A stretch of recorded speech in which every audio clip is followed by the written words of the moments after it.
So there's a real difference between a woman who walks into the room with a deliberate strategic presence and a woman who walks in looking like she grabbed whatever was in her closet to the door because she was running late from her last meeting. The women I work with don't stop being busy. They are. Everyone is in this changing environment, but they stop letting the busyness be the reason they don't invest in how they're experienced. And when they do, the people around them start seeing what was already there. Welcome to the Style and Strategy Podcast, where personal brand meets leadership and style. I'm Sonia, a personal brand and style coach who's been exactly where you are, juggling career and business success, personal growth, and finding a style that truly fits. After decades in corporate leadership, I've learned that showing up isn't just about what you do. It's about how you align who you are and how the world sees you.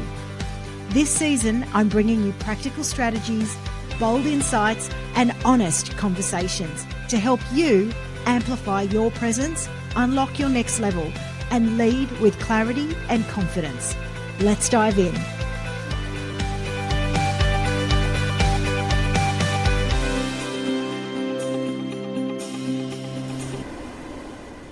So if I asked you to rate your leadership capability out of 10, what would you say? Most women I work with would say 7, 8, 9, and they're right. They've got the track record, the expertise, the results, all of that sort of thing to back it up.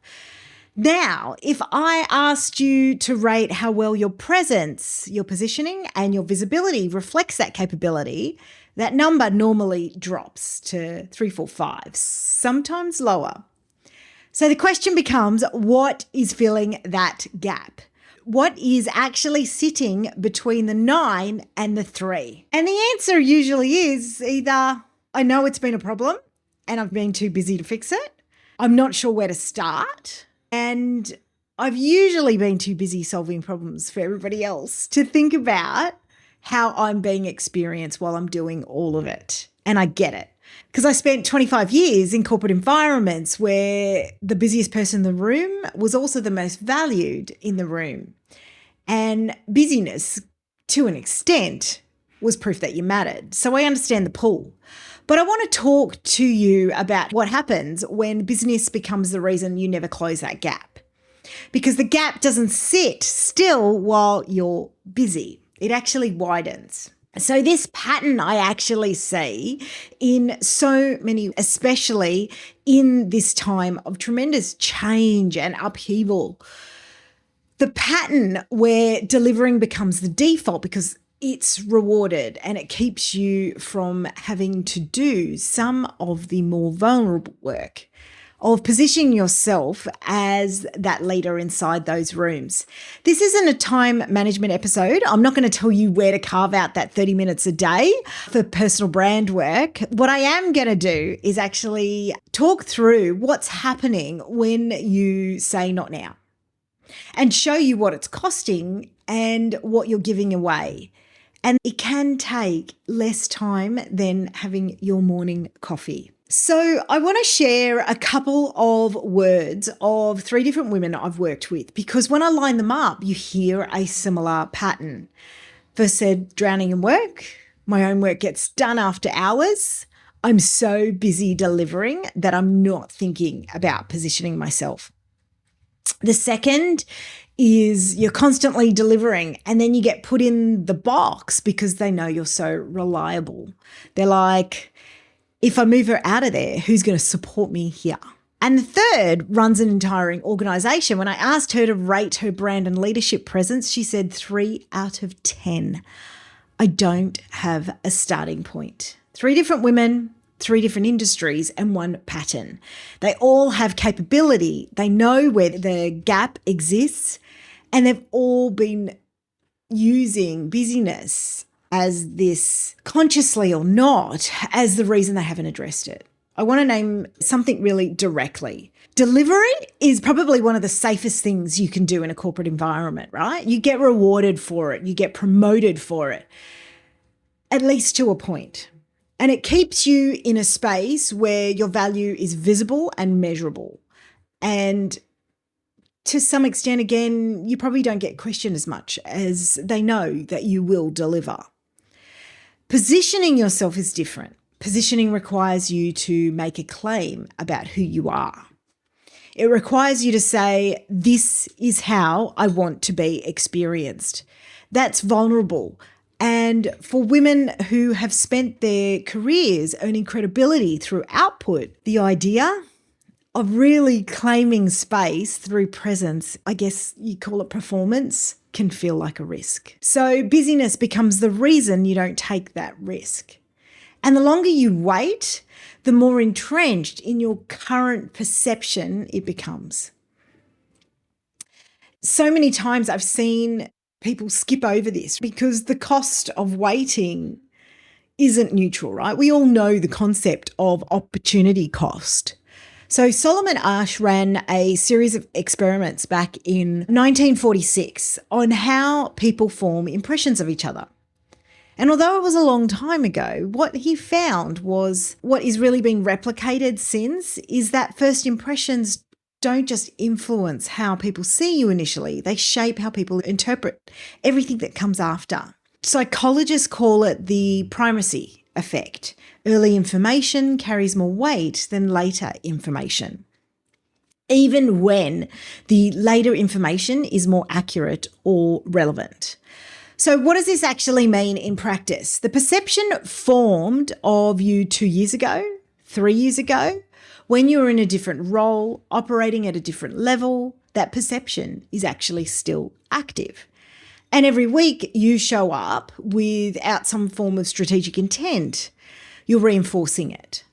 You're confirming the story they already have about you. A lady called Jessica Sullivan replicated this work in 2019 across 5 experiments and found the same thing. This primacy effect is small but persistent. Once impression forms, it takes significantly more contradictory information to shift it than it took to form it in the first place.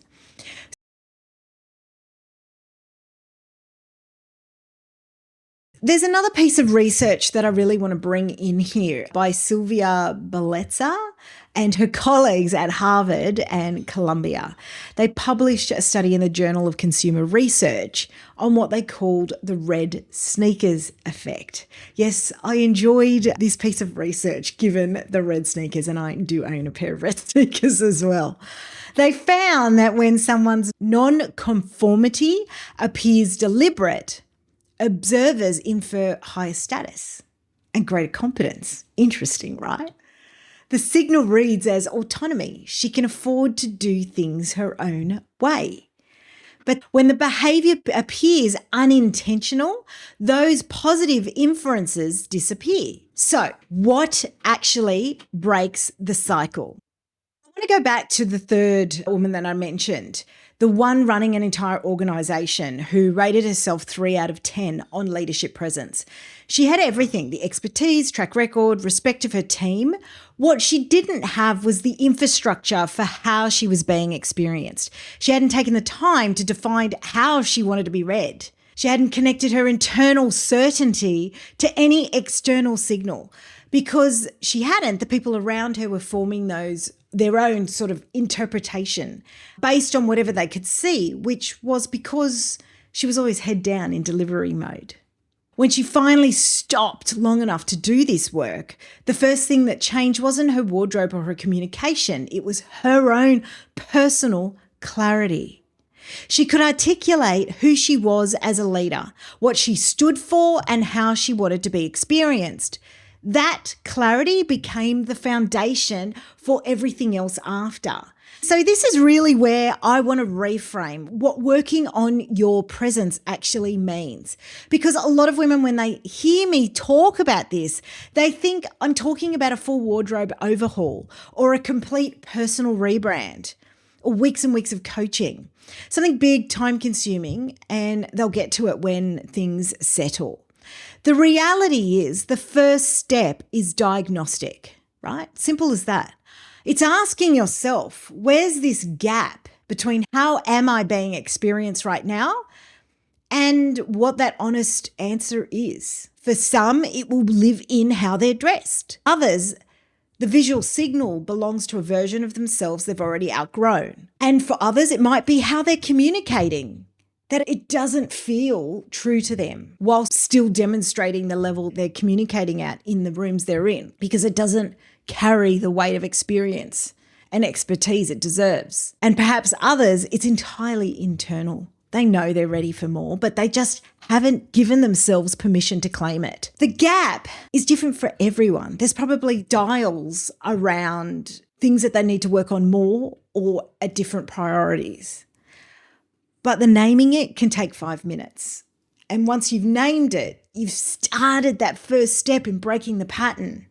You moved from I'll get to it to, okay, I kind of know now, so I can see what needs to change. I can tell you from clients that I've worked with, when they finally named that pattern and started making deliberate changes to how they position themselves, the people around them started reading her differently. She didn't become a different person, but she stopped letting the gap speak for her or waiting for others to do it for her. That is what changes. You stop reinforcing a perception that no longer fits and you start feeding this accurate information.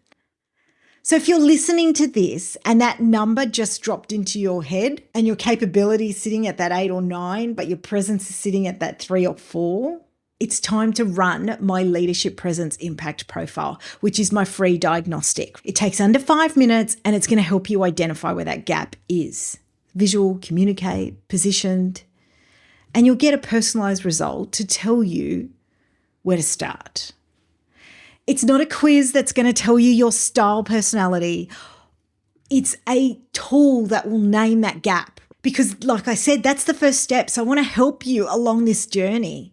It will take 5 minutes this week and just to help you come out of that busyness pattern that we're all in. There's something live coming later this month where I'm going to go deeper into this work. Keep an eye on your inbox and my socials over the next couple of weeks and I'll tell you more about it. The women I work with don't stop being busy. They are. Everyone is in this changing environment. But they stop letting the busyness be the reason they don't invest in how they're experienced. And when they do, the people around them start seeing what was already there. I hope you've enjoyed this episode. I'll see you next week. Thank you for tuning in to Style and Strategy. I hope today's episode gave you a spark of clarity, a boost of confidence, or a new way to approach your personal brand and style. If you found it valuable, share it with someone or leave me a review. Or drop me a note and let me know what resonated most for you. Remember, every small shift brings you closer to your next level. Until next time, keep leading with clarity, confidence, and of course, your own unmistakable style.